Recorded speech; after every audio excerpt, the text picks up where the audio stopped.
Bonsoir, bonsoir, chers combattants. Bonsoir, chers compatriotes. Toute une excuse pour des raisons indépendantes de ma volonté de faire ce direct un peu tard. Annoncé même déjà très tard, mais de faire un peu tard parce que actualité oblige. Bonsoir à tous ceux qui se joignent à nous de passage à l'heure-ci. Et tout, c'est toujours très important qu'on vous mette au parfum de l'actualité et qu'on la décortique en tant que telle.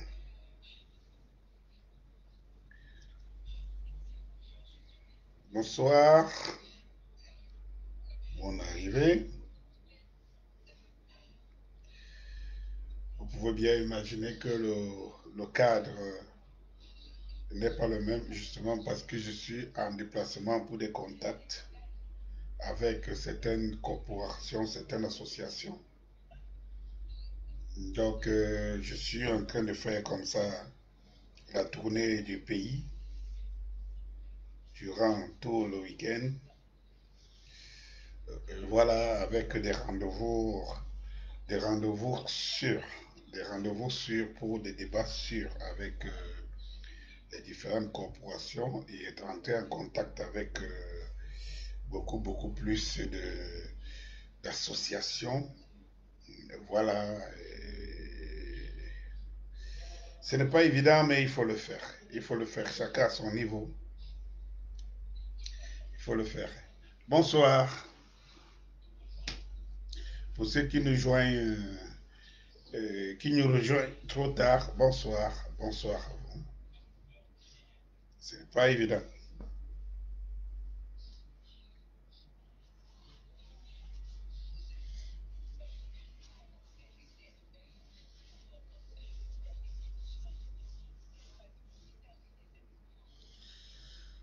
Bonsoir à tous ceux qui se joignent à nous en ce moment.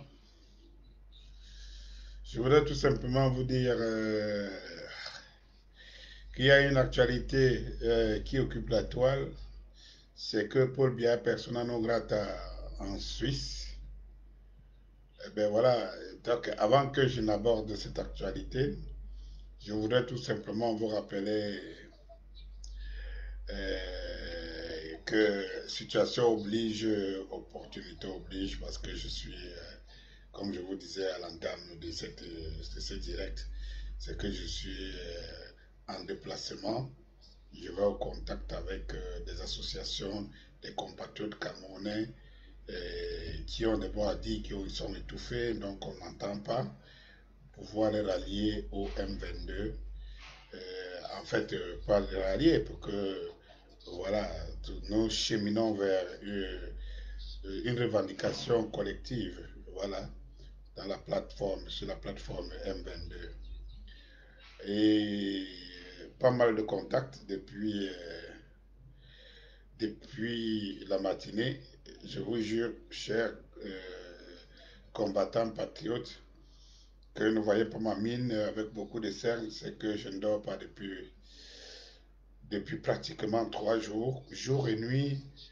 Voilà, c'est la course. Il faut savoir que la course, elle vaut sa peine parce que, comme je vous le disais tantôt, ce régime. Bonsoir, Marla Nubel.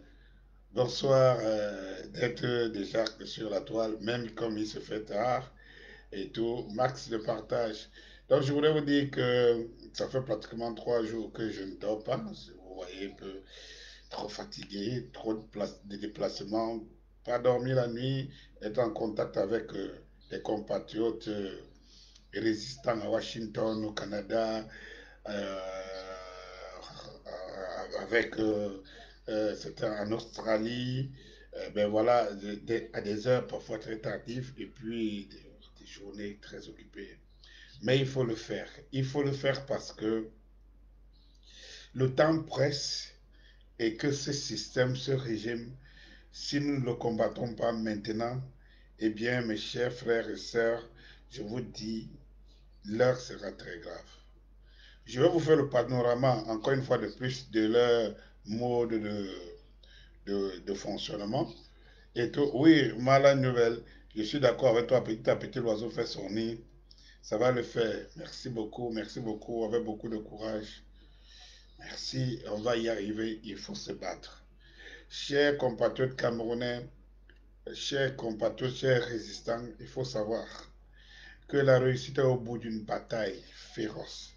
Pour ceux qui sont des chrétiens, ils en savent quelque chose parce que la Bible avait déjà dit, tu mangeras la sueur de ton front, frappe, on t'ouvrira, demande, on te donnera.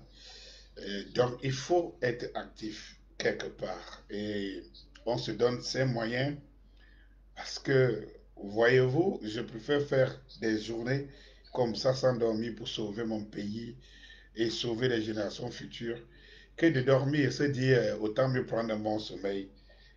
Donc, même notre âme, après notre mort, ne sera pas, même nos âmes, après nos morts, ne seront pas tranquilles.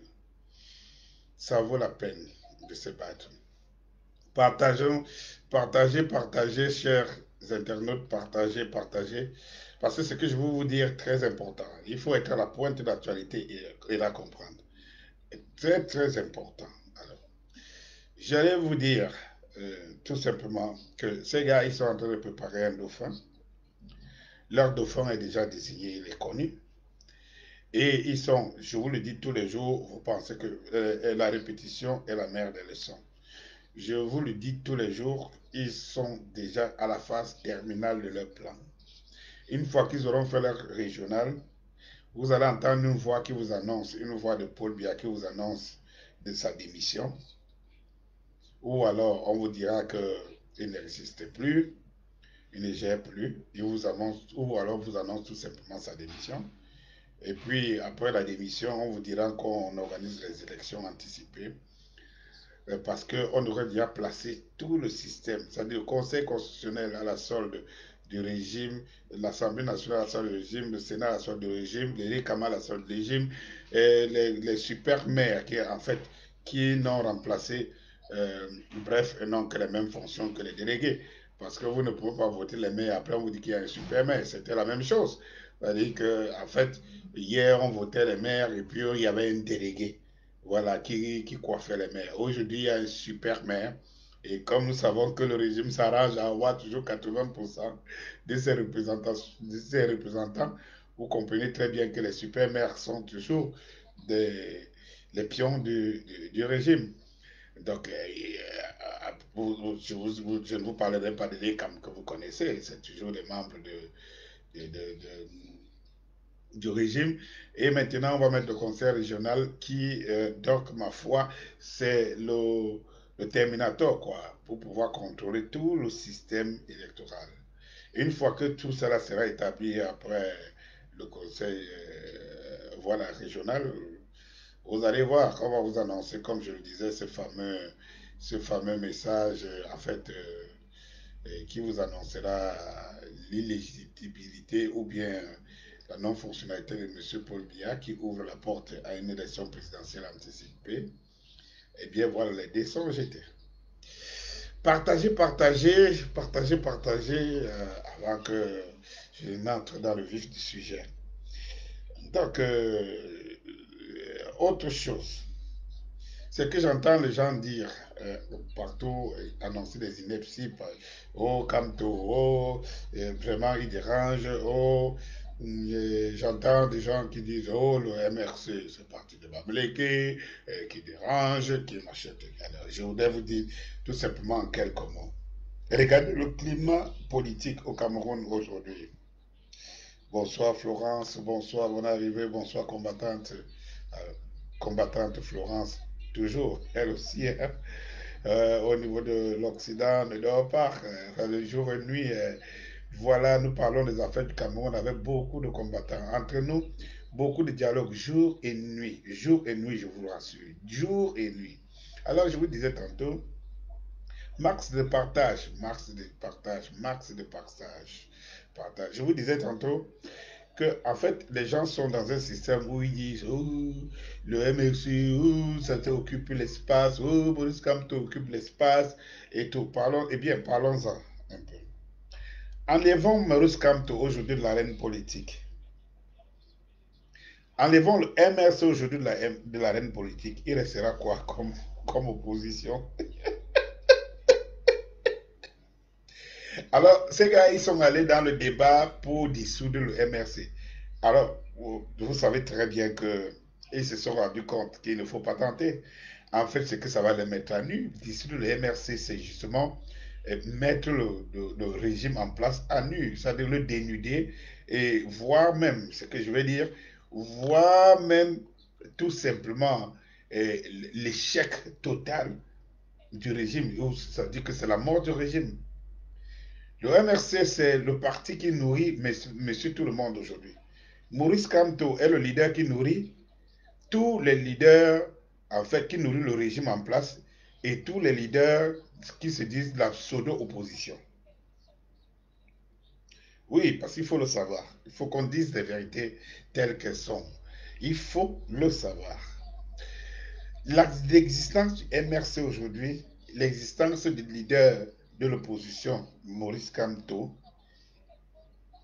c'est leur existence qui font en sorte que qu'il y ait encore une activité politique. Si le MRC disparaît aujourd'hui, il restera quoi dans la JBC de l'opposition? Il ne restera que le régime. Le régime n'a pas envie de jouer ce jeu. C'est pour cela que ne remarquez pas les intimidations qu'on fait et tout, on a besoin de Kamto. On a besoin du MRC, on a besoin du Kamto.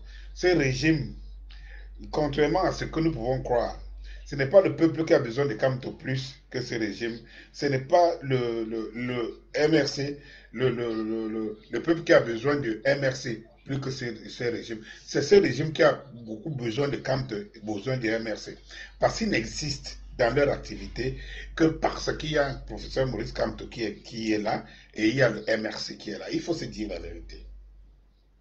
J'aurai encore des oiseaux de mauvais augure qui diront oui, voilà, il se dit, je vous dis, j'appartiens à un parti politique du PC des fidèles, du PC originel, et je vous le dis tout le temps. Mais il faut regarder l'actualité en face, il faut regarder les choses en face.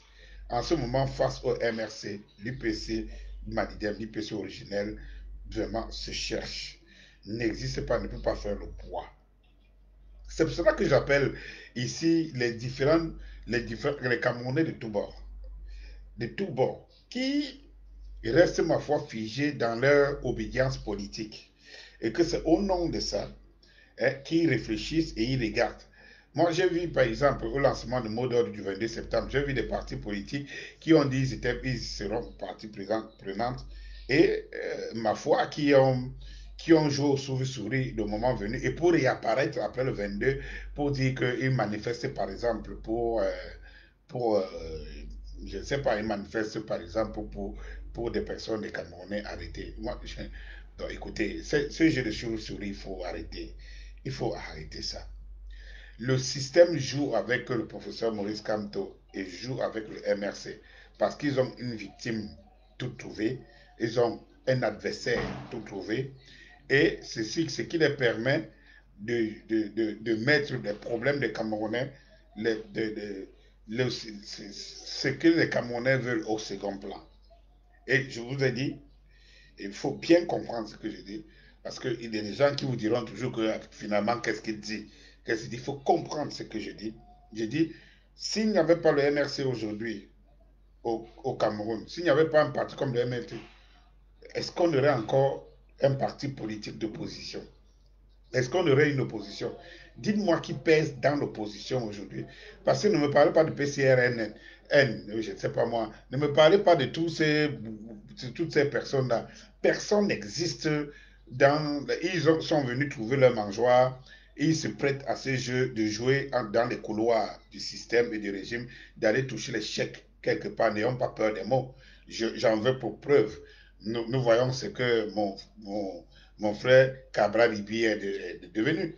Et aller faire, je ne sais pas ce qui l'a poussé d'aller faire cette tentative, de se faire voir à l'Occident. C'est vrai que c'est la diaspora qui lui avait donné l'onction. On croyait plus à ces jeunes qu'on pensait qu'il avait les coups de franche pour développer. Malheureusement, on n'a pas regardé où il sortait. Où il sortait. Vous savez, c'est très difficile que quelqu'un qui sort de nulle part, qui n'existait pas, qui ne rêvait pas un jour rouler dans des gros cylindrés, avoir cette aura, quelqu'un qui ne rêvait pas, un jour c'est très difficile de poser l'espoir sur lui. C'est très difficile qu'il résiste face hein, à la mangeoire quand elle tombe du ciel comme ça parce que par opportunisme on s'est retrouvé là. Je dis les mots tels qu'ils sont. Je n'ai pas besoin de les cacher. Je vous dis, ce sont ces gens qui sont venus devant la scène, ils disent qu'ils sont des acteurs politiques vraiment, et des leaders politiques. Et il faut dire les choses telles qu'elles sont. Et il faut que beaucoup de Camerounais le comprennent. Je sais qu'il y a des gens qui pensent qu'ils supportent parce que, bon, par affinité linguistique, par affinité ethnique, par affinité communautariste ou tribale et tout, vraiment, je ne parle pas de Camerounais qui pensent encore comme ça, parce que le Cameroun ne se lèvera pas par une tribu ou bien je ne sais pas quoi. Donc, il faut se dire une chose, c'est que donc, ces gens, ils ont disparu. J'ai vu M. Cabral Libi aller faire sa campagne en Europe, c'est un flop. Tout court, c'est un flop. Et moi, je me demande comment tu peux exister politiquement si tu fais autant un flop. C'est-à-dire que vous avez le professeur Maurice Kamto qui va faire une tournée occidentale, européenne et tout, aux États-Unis et tout. Et c'est des milliers de Camerounais, dizaines et des dizaines de milliers de Camerounais qui se mettent en route. Et puis vous voyez quelqu'un qui se dit deuxième ou troisième. Tantôt ils disent que c'est eux qui ont gagné les élections. Tantôt ils disent qu'ils sont troisième. C'est des troisième et qui n'arrive pas à rassembler plus de 20 personnes dans un déplacement qu'il fait à l'étranger. Je crois qu'il y a quelqu'un, il y a quelque chose qui ne va pas.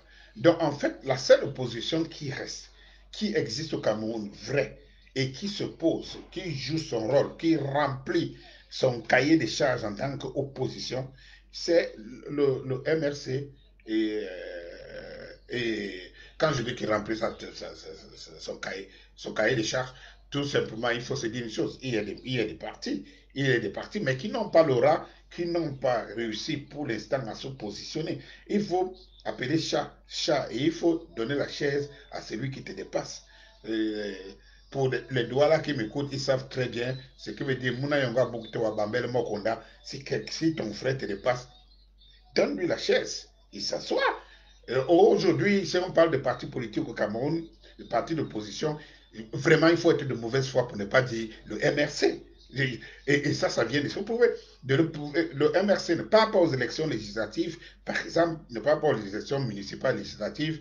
Il y a 18% de personnes, des inscrits qui vont aux élections, et parmi lesquels le PCRN, comme parti d'opposition, en premier plan, je vais vous dire combien de députés ce parti et combien de maires ce parti a pu glaner pour un parti qui se dit le parti de l'opposition de l'opposition. Vous pouvez comprendre, on peut tous comprendre la chose. Mais non, oui, comme Florence dit, même pas une voiture pour ses déplacements, vraiment les cabris. Mais c'est une catastrophe. Moi, je ne sais pas si j'existe en tant que leader politique, quelle image. J'aimerais rappeler un sardinat ici qui avait lancé cette fameuse phrase. Quelle image! Quelle image! Pour quelqu'un qui se dit un leader politique et dont on dit futur, certains disent de Fana, de Fana Scan, futur président de la République, futur président de la République, futur président de la République. Eh bien, ah ben, le gars, il va en Europe, c'est un flap. Donc, en fait, qui a fait Cabral? C'est la diaspora, c'est le peuple camerounais, de l'interne. Et aujourd'hui, si tu vas approcher la diaspora et qu'il n'y a personne qui te reçoit, il n'y a pas le peuple qui est derrière toi, alors tu n'existes plus comme leader politique. C'est que tu as perdu ton scalp. Et je veux le savoir. Tu as perdu ton scalp. Tu n'existes plus comme leader politique. Donc, une fois que je l'ai dit, qui fait encore la force aujourd'hui au Cameroun? Eh bien, c'est le professeur Maurice Kamto, dont le régime joue bien. Il aimerait le prendre comme l'opposant, le leader politique opposant qui veut renverser le leader politique Paul Biya qui est au pouvoir. Il faut rappeler ici que Paul Biya n'est plus au pouvoir. Ça, vraiment, pour des gens qui ne le savent pas et qui ne veulent pas le comprendre, cessez de dire Paul Biya au pouvoir. Paul Biya n'est plus au pouvoir. Paul Biya ne gouverne plus ce pays depuis longtemps. Paul Biya, jusqu'aux élections 2018, il ne gouverne plus pratiquement ce pays. Je vais vous rappeler, vraiment, il y a des indices qui ne trompent pas. C'est pour ça que je vais finir à la thématique de ce soir, qui est dit, quand je dis Suisse, non-événement. Parce qu'en fait, Paul Biya, il ne dirige plus ce pays. À partir du moment où Paul Biya avait donné son droit de signature en Congo, il a disparu de l'arène politique. Il n'existe plus. Donc maintenant, disons-nous disons les vérités. Vous avez déjà vu un président que pendant un an, vous ne voyez nulle part. Il y a des sérieux événements. Ici, les décrets présidentiels, les décrets, on ne le voit nulle part. Vous avez déjà vu une nombre qui prend la route d'un Vomeka à 2 jours, qui doit intervenir en vidéoconférence aux Nations Unies. Vous avez déjà vu ça? Et qu'on voit des voitures présidentielles passer à vive vitesse, on ne vous montre pas un seul instant l'image de celui qu'on appelle Paul Biya. Ça, c'est des blagues de mauvais goût. Ces gens blaguent vraiment avec des Camerounais. Et puis vous voyez des gens qui scandent Yopa, Yopa, Yopa. On a vu le président. Tu l'as vu où? Tu l'as vu où? Mon frère, tu l'as vu où? Même une caméra n'a pas réussi à filmer. Tu l'as vu où? Quelqu'un va dans son village, il file à grande vitesse. Vous avez vu ça où? Et pourquoi on ne montre pas ces images dans son village, dans son palais de Vomeka? Pourquoi on ne montre pas des images? Vous avez déjà vu des images de Paul Biya depuis un an au palais de Vomeka? Ça, c'est des blagues de mauvais goût. Il y a un certain Chantal Biya qui se retrouverait, dans sa femme, qui se retrouverait du côté de Genève. Vous voyez très bien qu'il y a des choses qui ne trompent pas. Et n'oublions pas l'épisode de la fille Brenda. L'épisode de la fille Brenda, à un moment donné, qui était en détresse à Itodi, au palais présidentiel. Elle a envoyé les signaux de détresse au peuple camerounais à plusieurs reprises. Ma foi, je vois que sa situation s'est améliorée. Et puis, du coup, on n'interpelle plus les Camerounais. Et ça, je trouve que c'est très maladroit pour la fille du président de la République. Très maladroit. Alors, sauf si vous voulez tout simplement nous montrer vos grosses Timberland, vos meilleures coiffures, je ne sais pas moi, vos habits tirés dans les meilleurs prêt-à-porter avec l'argent du contribuable camerounais. Je ne vois pas en quoi la fille de Brenda Biya sert bien aux Camerounais. Alors, une fois que je l'ai dit, je reviens à l'essentiel. Je voudrais vous dire tout simplement que, nonobstant certaines petites querelles politiques et ces petits, mes frères Bassa, ces petits, moi je préfère les appeler les égarés, hein, qui essayent de jouer à la traîtrise depuis la nuit des temps, des lustres, et ma foi, qui sont, qui répondent à l'alliance incestueuse entre les cabris et les LDPcistes et le mouvement du G20 à la solde du régime. J'aimerais vous dire une chose, chers frères, soyons un peu sérieux, chers frères. Je vous ai demandé dans une vidéo, est-ce que vous pouvez me dire un seul endroit de la région des Bassa qui est développé, un seul endroit de la région de Bassa qui a un goudron vraiment dit. Même Edea qui est dans la ville, dites-vous, quand vous laissez la nationale numéro 3, dites-moi s'il y a une route goudronnée à Edea. Dites-moi s'il y a une route goudronnée à Ezeka. Dites-moi s'il y a un route goudronné à Boumiébel en tant que tel. Dites-moi s'il y a un route goudronné, je ne sais pas. Allons dans les démembrements de Bassa, allons à Yabassi. Dites-moi s'il y a un route goudronné. Allons encore où? Allons à Kribi, dans des eaux. Dites-moi où il y a des routes goudronnées. Je ne parle que des routes, je ne parle pas du reste des infrastructures. Parce qu'il faut déjà d'abord avoir l'accès à ces infrastructures. Alors, je voudrais vous dire, chers camarades résistants, ceux qui se mettent à la sorte du régime, tout simplement parce qu'ils ont un frère, un cousin, qui a signé un pacte avec le régime contre la République, ne sont que des égarés. Une fois que j'ai fini de parler de cela, je viens à l'essentiel. L'actualité que court sur les plateaux aujourd'hui et sur la toile, c'est que M. Paul Biya a été déclaré persona non grata en Suisse. Eh bien, je commençais par vous dire tout à l'heure que persona non grata en Suisse, et donc, il ne faut pas que les Suisses nous embrouillent. Voilà ce que je voulais dire. Déjà, comme je vous disais tantôt, Paul Biya n'est plus au pouvoir, ne dirige plus le pouvoir depuis. Souvenez-vous, je préfère vous le rappeler ici. M. Paul Biya avait son ami parmi ses plus fidèles et intimes, Bapes Bapes. Je préfère dire paix à son âme parce qu'à quelqu'un il bénéficie du respect des humains. Mais Bapes Bapes est jeté en prison. Celui qui est censé être le président de la République n'est pas au courant qu'un de ses ministres, un ministre d'État, est jeté en prison. Demandez-vous qui l'a jeté en prison? Qui l'a jeté en prison? Qui a le pouvoir de jeter en prison un ministre d'État en dehors du président de la République? Alors, si le président de la République, Paul Biya, n'est pas au courant que son ministre d'État est jeté en prison, cela veut dire qu'il ne gouverne plus. Il y a des choses qui ne trompent pas, il ne gouverne plus. Il ne gouverne plus. Et que c'est ceux qui l'ont jeté en prison qui gouvernent. Je voudrais donc vous dire des choses. Qu'on ne vous trompe pas, qu'on ne nous mente pas.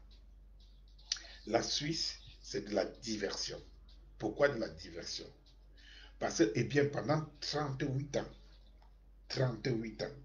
la Suisse s'est sucrée de l'argent des Camerounais, des contribuables camerounais, avec plus de 400 personnes installées en Europe et en Suisse pour gérer les séjours de M. Paul Biya et sa famille en Suisse. 400 personnes payées par l'argent des Camerounais, pas des contribuables camerounais. M. Paul Biya, pendant 38 ans de pouvoir, a fait l'équivalent de 4 ans de séjour en Suisse. 4 années de séjour en Suisse pour un président qui est à 6 000 à 7 000 km de chez lui. Pourquoi les Suisses n'ont pas signé persona non grata? Oui. Tout l'argent de l'hôtel Continental, Docard s'est tapé des appartements là-bas, clair. Et tout, pendant 4 ans. Essayez de calculer le prix de la suite de M. Paul Biya et sa famille à l'hôtel Continental depuis 4 ans. Depuis 4 ans. Faites le calcul. Pendant 4 années, je dis jour pour jour pendant 4 ans, faites le calcul que M. Paul Biya, l'argent que M. Paul Biya a dépensé seulement à l'hôtel Continental à Genève. Maintenant, associez-y les avions, la location, n'ayant pas un avion, même s'il en avait, la location et l'entretien de l'avion pendant 4 années, et sans compter que les avions restent cloués au sol durant le temps qu'il est justement en pistage. N'oublions pas que ce président, cet homme passait parfois et à la limite de la constitution de la vacance du pouvoir. C'est-à-dire que parfois c'est à 2 jours qu'il venait faire un tour au Cameroun et que quelques jours après il repartait pour ne pas pour que la vacance du pouvoir ne soit pas constatée. Et oui, je calcule, je vous dis, demandez aux Suisses. Et vous savez pourquoi je dis c'est la diversion? C'est la diversion tout simplement parce que les Suisses savent que Paul Biya n'est plus. Ils savent que Paul Biya ne viendra plus. Ils savent que Paul Biya n'aura plus à dépenser. Donc, en fait, ça, c'est de la diversion. Je vous dis bien, c'est de la diversion. C'est de gagner la conscience, la mémoire des Camerounais. Nous sommes assez matures. Aujourd'hui, nous sommes assez intelligents pour qu'on nous prenne pour des cons. Voilà.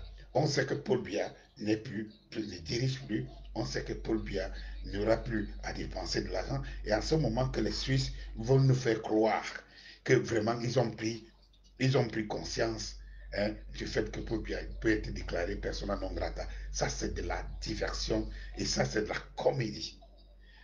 Que les Suisses nous disent comment Paul Biya fait 4 années, jour pour jour, 4 ans, ça veut dire que c'est séjour en Suisse, et que nous rendons compte de l'argent des Camerounais, des contribuables camerounais qui a été brûlé en Suisse. 4 années de consommation jour pour jour.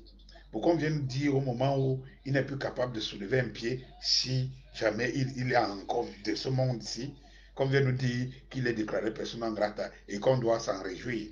Moi, je ne trouve pas que c'est je ne trouve pas que c'est une information qui devait faire la une de la toile. Ça, c'est des bobards. Ça, je n'y crois pas une seule seconde. Ces gens, c'est comme ça qu'ils nous manipulent. Et tout. Maintenant, les Suisses veulent qu'on gagne, ils veulent gagner notre sympathie. Parce que, alors qu'en ce moment, on est en train de préparer le dauphin de Paul Biya au placard. Non, je ne suis pas d'accord. 189 millions de dollars en 4 ans laissés en Suisse. Allez faire, messieurs, mesdames et messieurs, vous qui connaissez les calculs, oui, allez faire convertir 189 millions de dollars en CFA pour trouver ce que Paul Biya a versé aux Suisses.